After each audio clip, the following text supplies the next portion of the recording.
Hey guys, welcome back to my channel.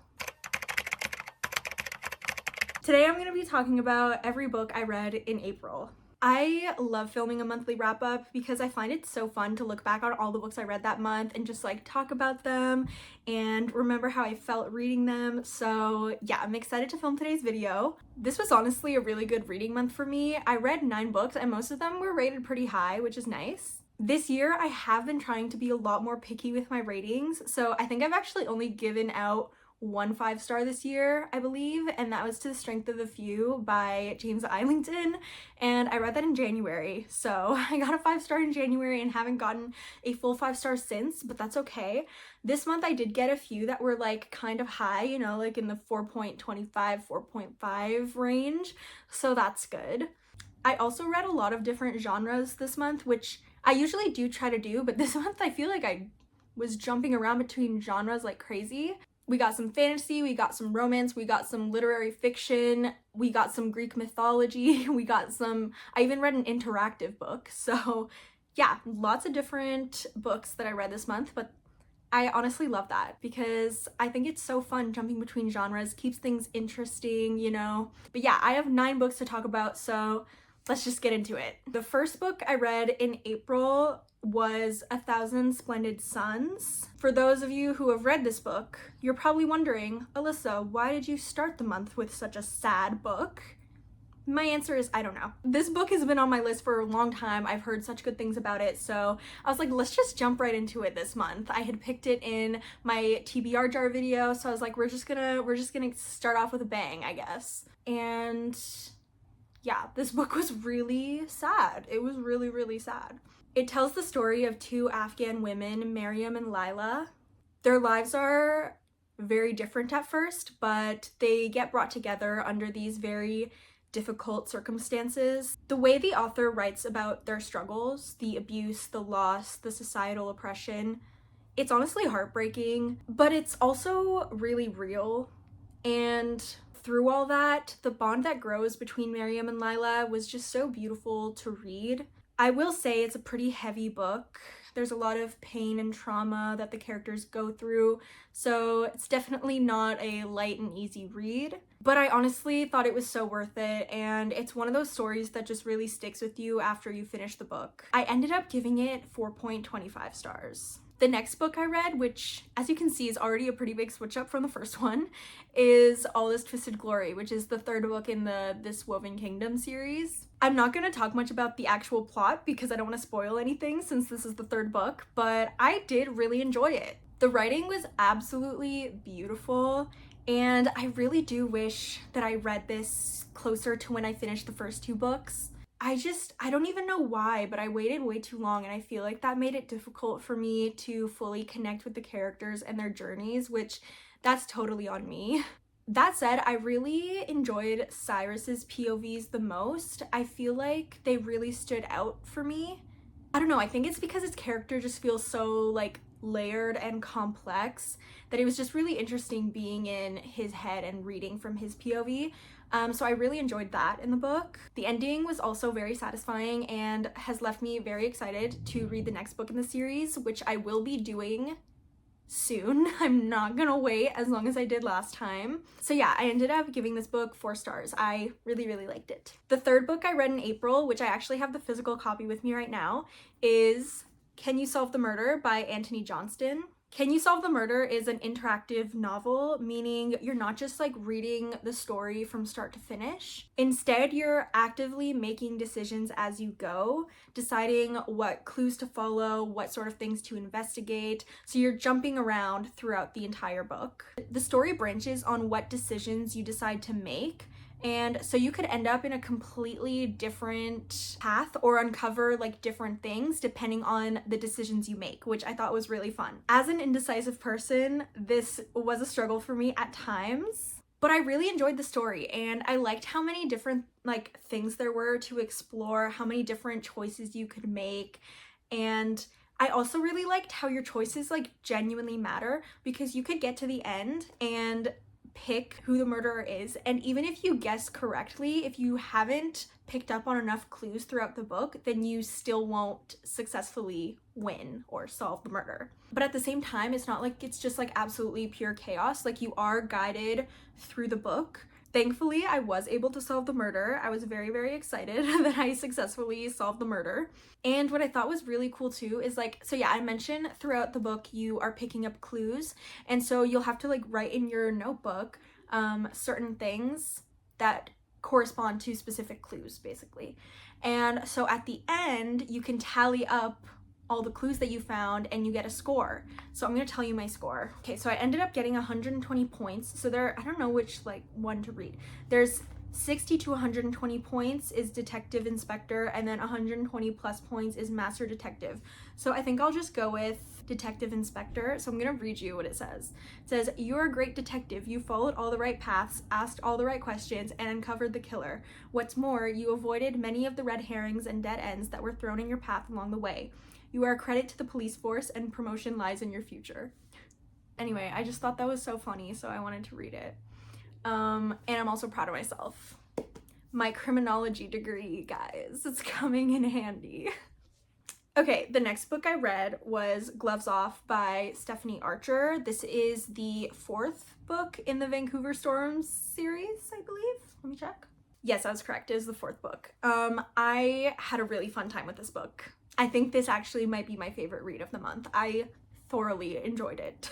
So this is a hockey romance book. It basically follows 2 characters who absolutely hate each other at the beginning of the book. There's a very strong like hate to love setup. I don't want to say enemies to lovers because they're not really enemies. They just really, really hate each other. But yeah, there's like so much tension and a lot of like, they literally at the beginning should not even be allowed to be in the same room together because they just fight like crazy. Obviously, over the course of the book, this slowly starts to change, especially because they get fake married. I feel like this book was meant for me because we got hockey romance, fake marriage, and like hate to love, enemies to lovers. I ate it up. I truly did. In my opinion, the way that their relationship evolved throughout the book felt very smooth and natural. And that's a really hard thing to do. Like, from a writer's perspective, going from literally hating each other so much to like loving each other the way that these 2 characters love each other by the end, it's not an easy task. And yeah, Stephanie Archer, I must applaud.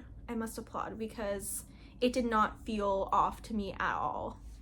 But yeah, another thing I especially loved about this book was watching how the relationship molded each of their character arcs. Like, they truly helped each other grow throughout the book. I feel like I noticed this especially for Alexei, like watching his mindset shift just based on observing Georgia and the way that she acts and the things that she says and the way that she challenges him. It was great to read. I really, really enjoyed that.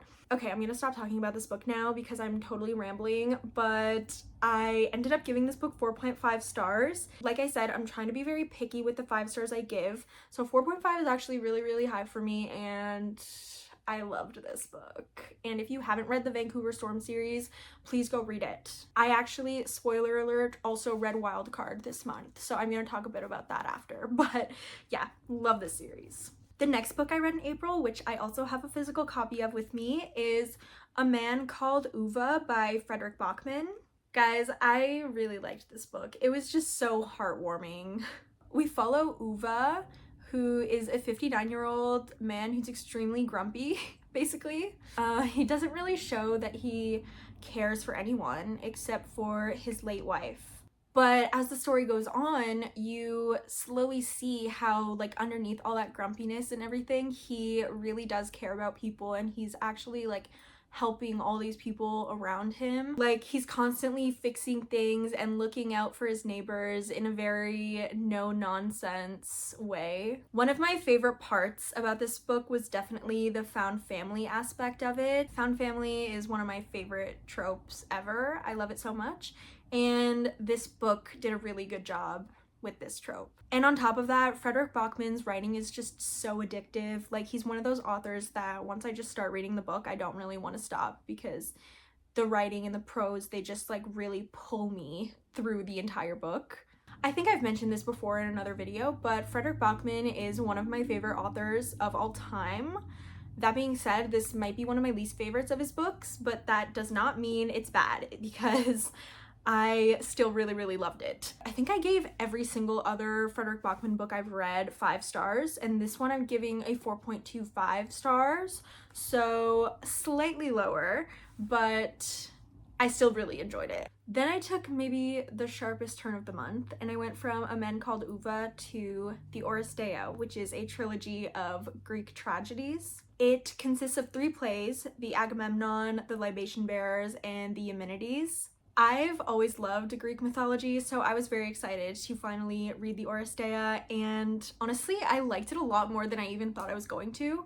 The trilogy follows the aftermath of the Trojan War, focusing on the House of Atreus and the cycle of violence, revenge, and justice that unfolds across generations.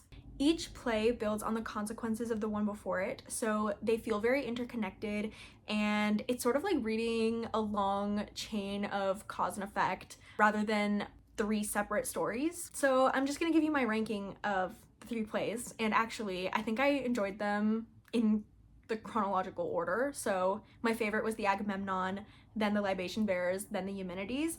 But genuinely, they were all super interesting and I really liked them. I feel like there was just so much to unpack and analyze while reading these plays. They're just so rich thematically. Like there's a constant tension between justice and revenge. And then there's this idea of inherited guilt and how violence kind of perpetuates itself across time and across these generations. It feels kind of weird to rate this, but I guess if I had to rate it, I'd give it 4 stars. I feel like I gave a lot of 4 stars out this month, but that's okay. So yeah, that's the Oresteia. So let's move on to the next one. And the next book I read in April was The Wild Card by Stephanie Archer. This is the 5th book in the Vancouver Storm series. Like I mentioned, I really loved Gloves Off, so of course I immediately had to read The Wild Card.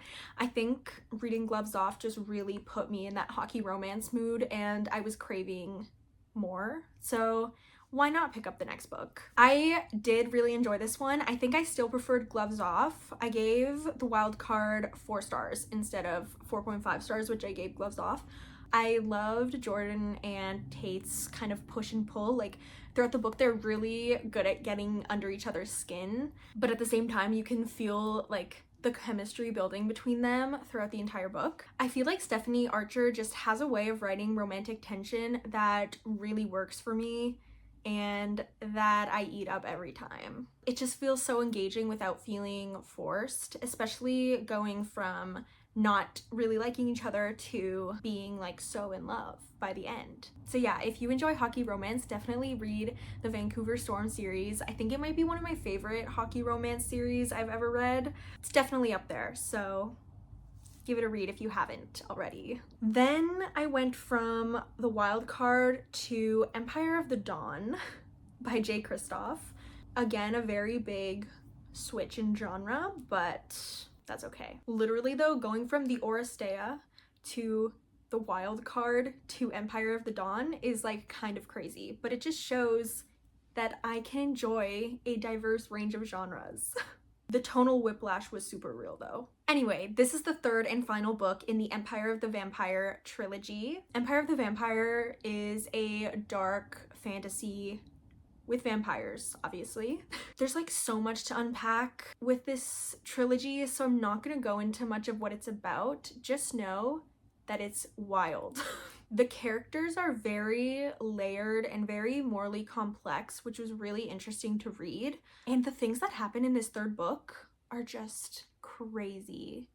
Like genuinely, it's so sad. Like some of the things were super sad, but also like so crazy. I also really enjoy Jay Kristoff's writing style for this trilogy. And it's cool how it's written through the characters, recounting the story to another person. I always love that kind of thing. And I thought it was done very well in this trilogy. But yeah, like the decisions the characters have to make in this book are so difficult, and I feel like that's a really interesting thing to explore in a book because it really tells you a lot about the characters. Like something I've learned through reading craft books for my writing is give your character a decision with 2 very bad outcomes and see what they pick, because that will tell you a lot about what kind of person they are. So yeah, I think that's something that's done pretty well in this trilogy.